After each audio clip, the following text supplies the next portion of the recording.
Hi, my name is Malcolm Clemens Young, and I'm the Dean of Grace Cathedral here in San Francisco, California. And this is my More Good News broadcast for the first week of March. In the Cathedral archives, we have a photograph of Dr. Martin Luther King Jr. standing next to this statue of the prophet Hosea. And so every time I go past it, it reminds me how important a prophet's voice can be, how it can change society for the better, and for how it can help save the lives of ordinary people. As more and more of my friends keep getting vaccinated, I've been thinking about a story about prophetic Christians in the 18th century. Jonathan Edwards, the most famous theologian in the history of North America, was the only one in his family to die after his smallpox vaccination.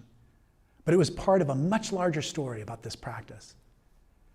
Cotton Mather was the most influential clergyman in 17th century New England, and he lost so many of his family members and congregants to smallpox that he was desperate to find a solution. And he learned about vaccination from his slave and later freedman Onesimus. Onesimus taught Mather about African vaccination practices, and it inspired Mather to work to spread the news about this way to save lives.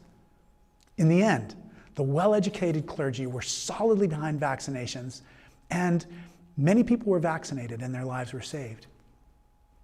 But others, so many of them were medical doctors, clung to superstitious fears about the practice.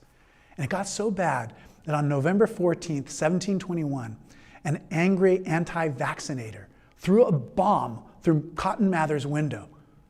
Fortunately, it failed to explode because of a loose fuse, but it shows the levels of tension and the feelings that people had at that time. Despite all the clergy's efforts, more than half of Boston's population died, while only a small percentage of those who were inoculated perished. My point today is that Christians should naturally be on the side of science.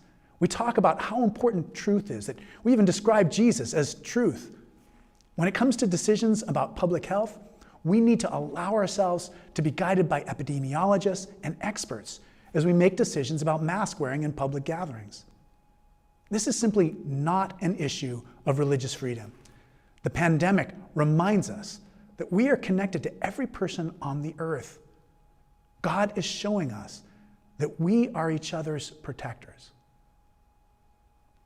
Thank you for watching.